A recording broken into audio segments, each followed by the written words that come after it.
Well, that's not a bad way to have a Sunday, is it? What a day the Bears are back. The season is back. What a time to go and beat the Cowboys. Even though it was like 10:30 at night time for me when I was doing it, but I got to enjoy it. I got to enjoy watching the Bears absolutely whip Caleb Williams on fire, Roma Dunze on fire, Luther Burden on fire, Manungai was on fire. It was sensational. And today we have one of my favourite follows on Twitter, Eric Lambert, is going to go through it all. So you don't want to just listen to me, and I don't have Tony with me this week. So instead, I have to roll it. So, Ant, roll it yourself.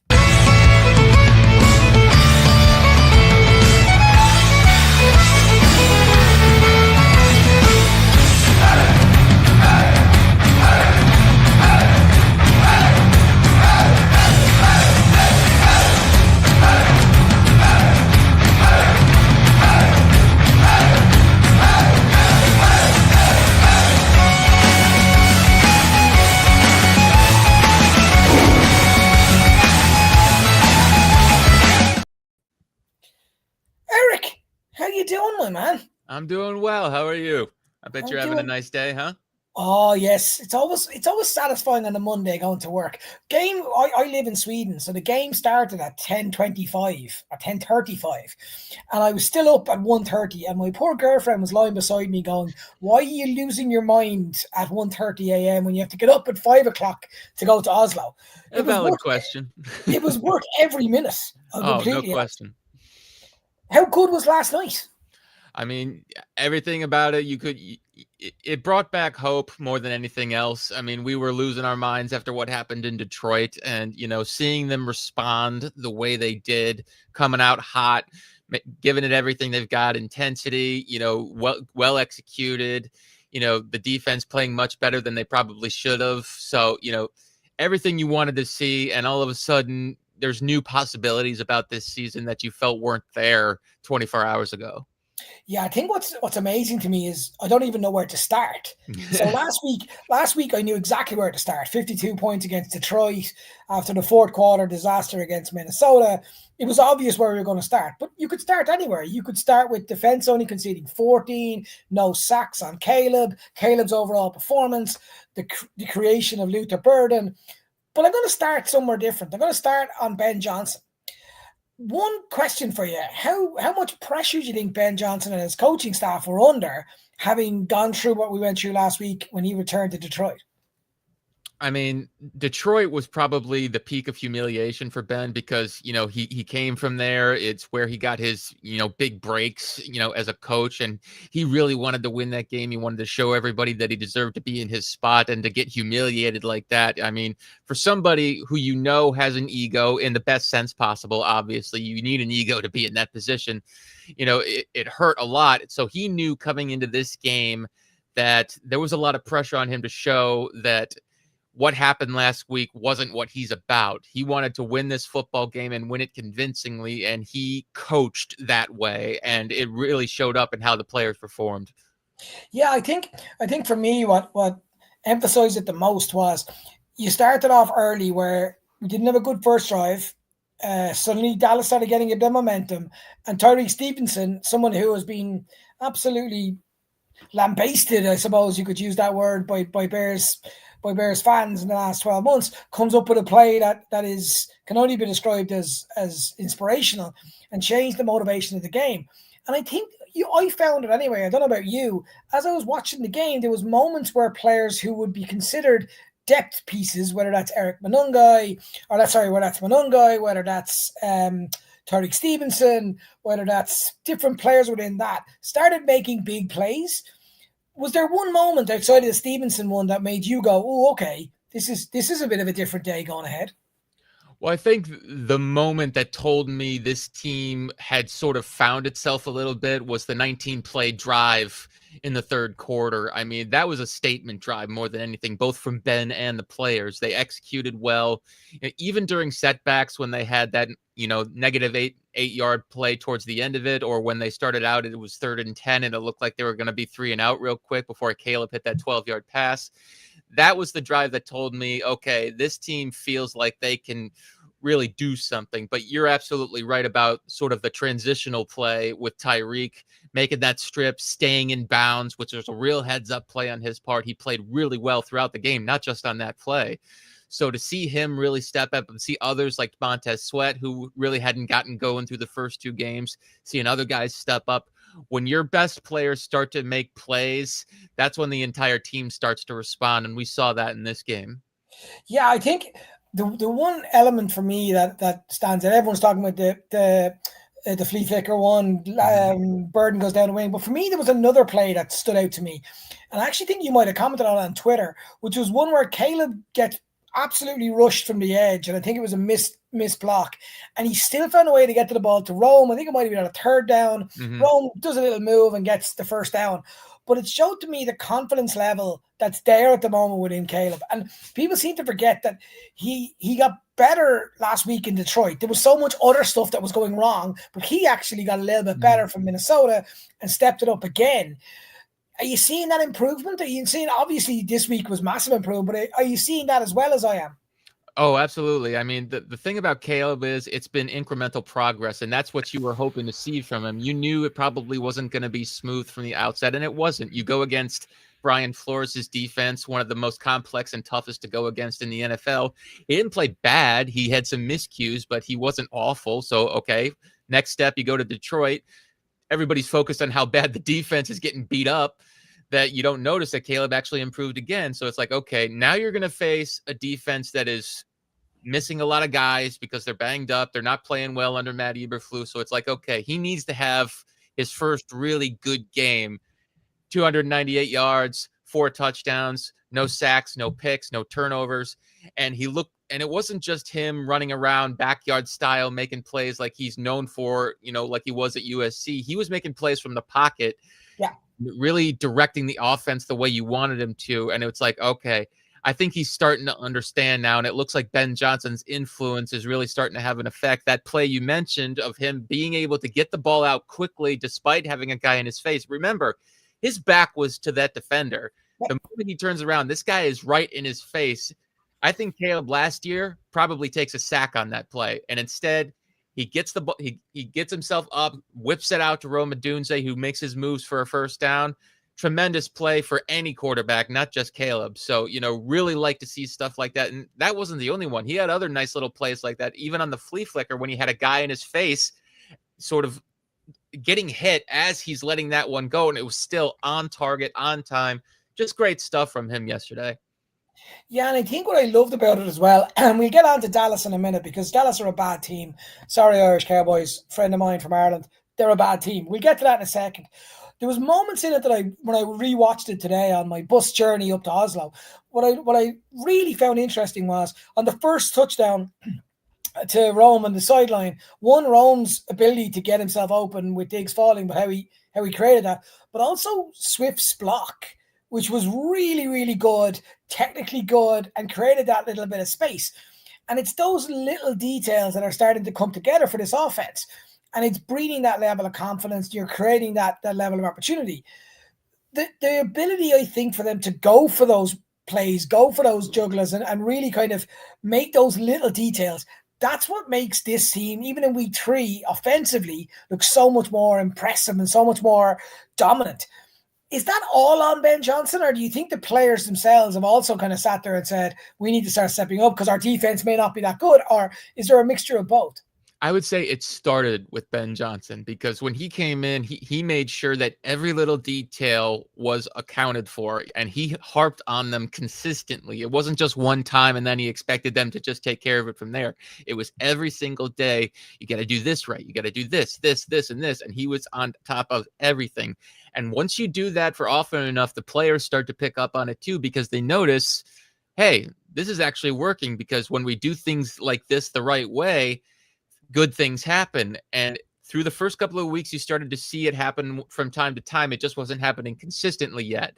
And in this game, it started happening consistently. You mentioned the Swift block. It wasn't just him. Cole Kmet had some really nice blocks in this game.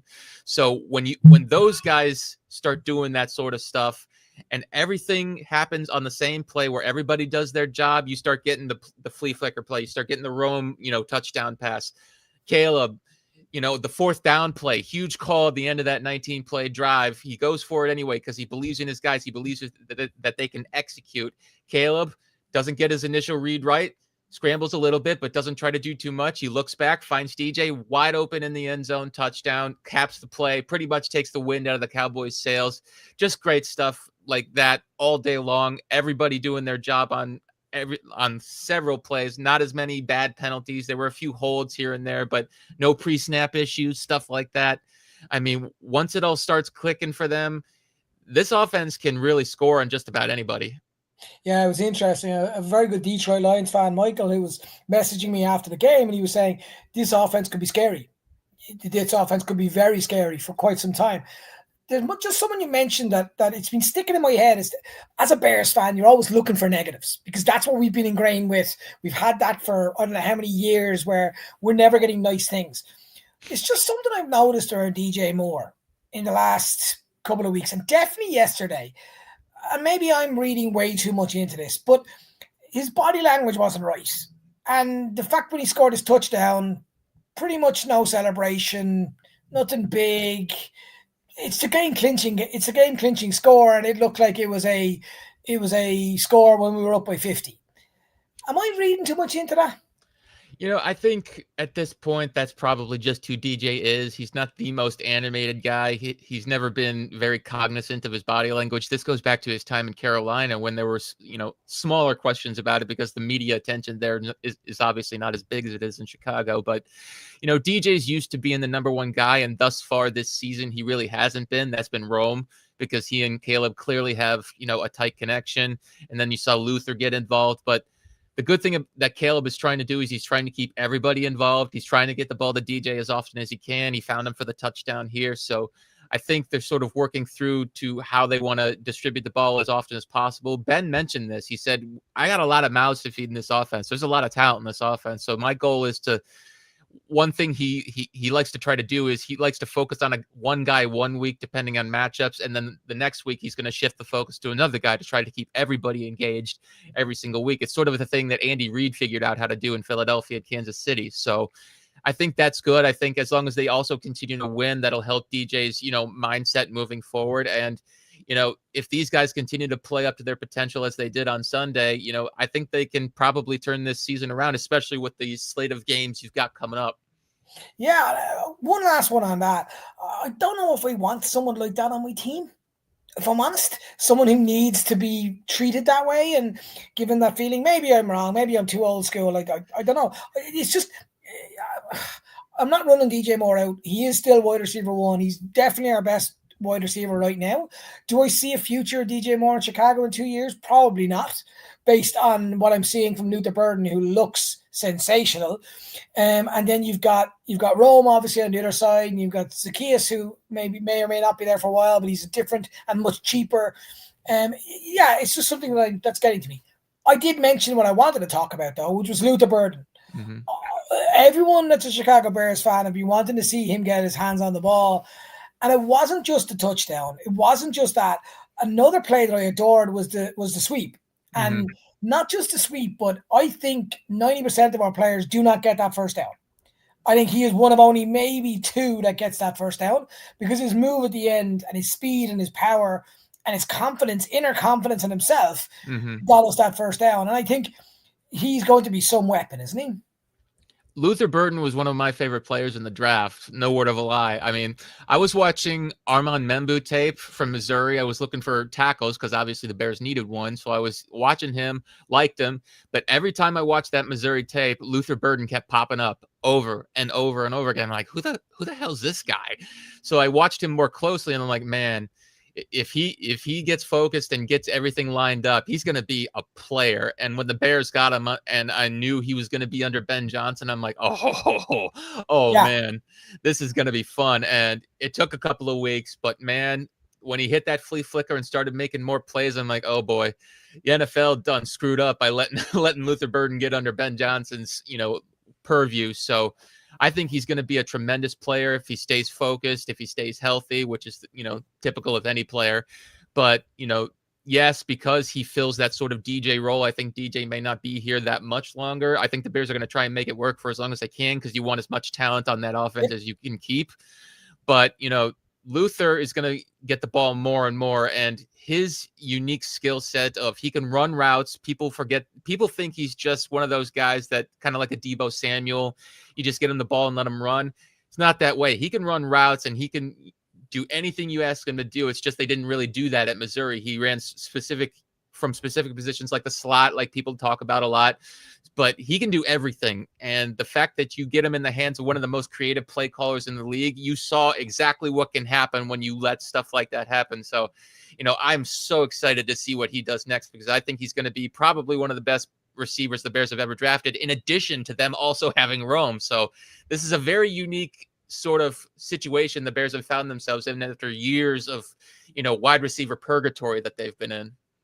Yeah, everyone knows my love of Daz Newsome, but even I can accept that Daz Newsome isn't on the same stratosphere as these guys. For me, I think there's a real feeling now, having watched that, and I do appreciate we played Dallas, and I do appreciate that Dallas had no pass rush.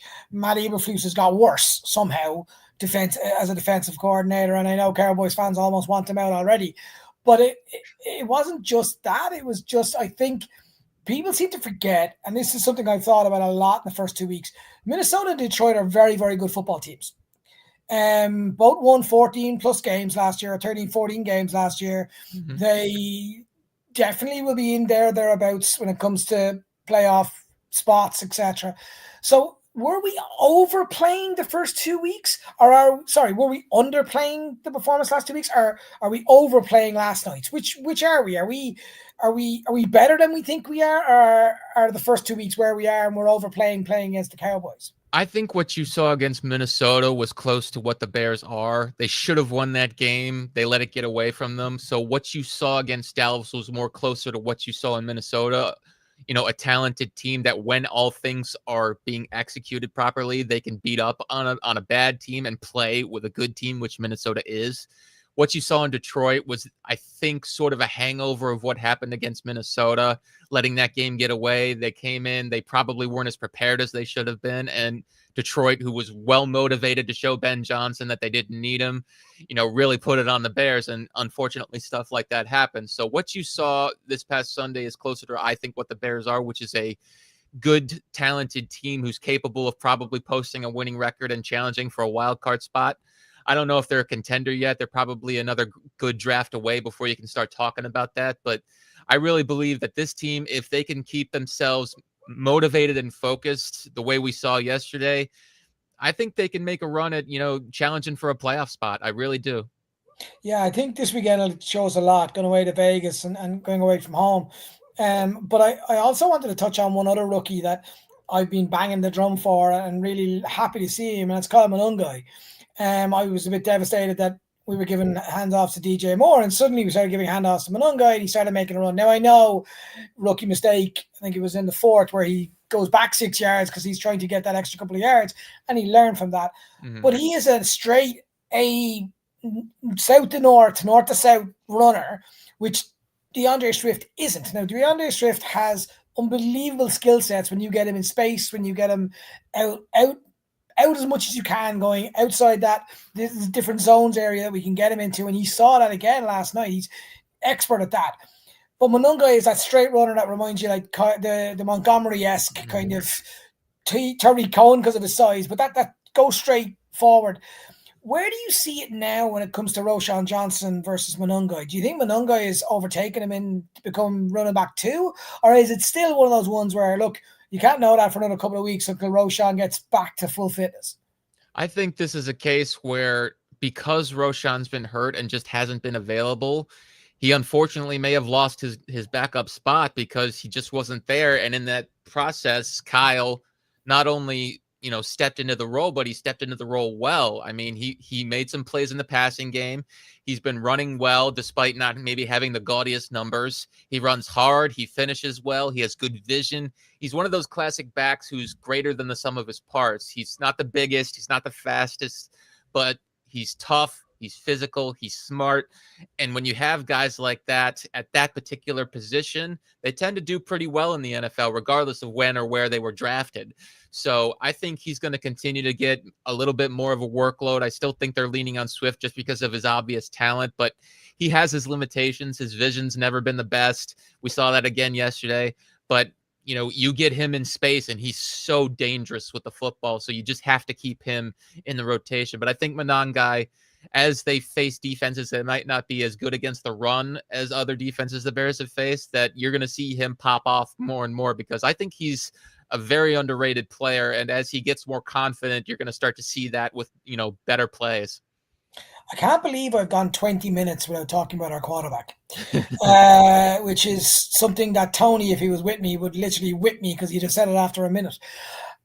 How good was Caleb Williams last night? Brilliant. I mean, there's no other way to put it. He was brilliant. I mean, almost 68% completed passes with, I believe, 2 plays that Rome probably should have had. Yep. So it would have been over 70%, which is the goal Ben Johnson always said. So it could have been even worse for Dallas if things had gone a little better for Caleb, but he was awesome. He averaged, I think, over 10 yards a pass and was hitting them all. 4 touchdowns to 4 different wide receivers, didn't turn the ball over, didn't take any bad sacks. So as good of a game as he's played as a Bear, and he did it at the absolute time the team needed him to have it. So you couldn't really ask for more from him. Yeah, I was in awe at some of the stuff he was doing. There really was the command of that, sitting in the pocket, but the command of that offense, that 4th down touchdown to DJ, how he manipulated the Vikings into, or the Cowboys into that, the bad snapback from Swift and still gets the ball down to Burton.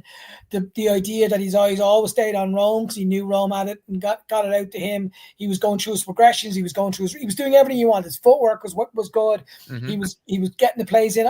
I kind of got obsessed with watching when he was getting the plays called in, because Ben's been talking about it so much to get it like under that 15-second mark so he can make that call back into it. He was getting them in. He looked like he was controlled. He looked happy. He looked like he was enjoying himself. And he never looked pressured. He never looked like we've seen him last year, not running for his life, but very much a fear factor. And we as Chicago Bears fans have seen it, everything from Justin to Mitch to keep going. Quarterbacks looking terrified in front of them. Where do you think, other than Ben's ability, where do you think the next steps are for Caleb going into this week's game against the Raiders? Is it that you want to see him at the consistency level done, or is there something else you want to see him when it comes to playing against the Raiders on Sunday? I think it's all about consistency, which you've already mentioned. It's okay. We've strung 4 good quarters together in one game, which was the next step Ben was looking for. Now we need to start stringing good games together. So we're going in against the Raiders team that, while probably not as bad as Dallas, isn't, what I'd call a top tier team right now. So you should be able to win this game. And I think Ben's going to be in Caleb's ear about that. Listen, you played well last week. Now I need you to do it again, because we're going to be going into the bye week. If we can get into the bye 2-2, many things open up for us. But I think Caleb's going to be focused on doing exactly what he did this past week. Distribute the ball well. Don't take any back sacks. Don't turn it over. If you've got a big play and you see it, you go for it, because that seems to be the way he's been coached by Ben. Be disciplined, but if you have your opportunity, you take it. So, and I think that's given Caleb a lot of confidence as he's built a greater understanding of the offense, as things are starting to slow down for him a little bit, as it's clearly showing. Once that happens, a quarterback always starts to throw with more confidence. And you saw that yesterday. Everything was an absolute rip, and there was nothing Dallas could do about it. So if that continues and the Bears can keep him protected, I don't know who can stop him. Yeah, it gets exciting. It gets absolutely exciting, because it's almost, again, that's the reason why I probably woke up my girlfriend last night at 1:00 in the morning. She has no idea about the Bears. She wouldn't know if the team was called. She wouldn't have a clue what the team was called. Anyway, but what I found hilarious for me watching this was I actually felt the confidence when we got out into the field. And it's something that I felt a little bit uncomfortable, because I'm not used to that. Absolutely, no question. I'm used to going, okay, let's see if we can get to halfway, and that means the punt will be to their 10-yard line, and maybe we can get a pick 6 somewhere. So now we're looking at stuff where there's so many weapons and so many different ways of getting the football. And look, for me, like, Zacharias hasn't even got the ball yet in what I believe is coming for him as well. And Right. the run game isn't fully where we want it to be. But if I'm going to be a little bit, not negative, a little bit where my worry is Dallas seemed to run us over in the first half. And I think that's something to be aware of. Whenever there was one moment where Domron made a hit and the running back just kept walking. Mm-hmm. And Domron's pretty much on his shoulder. Our defensive line was a little bit porous, and even with Andrew Billings in there, it seemed to be a little bit open. If you're the Raiders, that's probably where you're targeting, isn't it? No question. I mean, they want to get their offensive line's struggling too, but they really want to get Ashton Genty going. He's your prize draft pick. He's supposed to be one of the best running backs in this draft class. So he's got talent, and he's actually been running well. He just hasn't been getting the best blocking. So that's absolutely going to be a focus for the Raiders. I think for the Bears, it's about gap control that they really need to work on, obviously. But I also think they really miss TJ Edwards. Him being out the first 3 weeks has been really hurting them because he's one of their best tacklers. He's one of their smartest defenders. Having him on the field has always been really helpful for their front seven against the run. So hopefully at some point soon he can return, if not this week. Hamstring injuries, as we know, are very tricky. So you got to handle them carefully. But I absolutely think the Raiders are going to want to run, and focusing on shoring up that run defense is going to be important, especially with some of the other teams they're going to have to play, especially Baltimore, Green Bay, some of these teams that really run the ball well. So that's going to be something they want to work on, and I expect they will. It was funny watching the Green Bay game, by the way. I just wanted to show that. It would be remiss of me not to find that hilarious. One other one as well, I think people are forgetting about our defense. In my opinion, you've mentioned TJ Edwards, but I also think we've massively missed Kyler Gordon. And I think obviously with JJ, obviously that's gone for the year, so we can almost forget about Jalen getting back. You never know. We've heard rumors that he might be going to some specialist, and that might help. But let's put it down for now that he's not coming back. Then we're looking for a lot more. We're expecting a lot more from Tyreek Stevenson and people like that.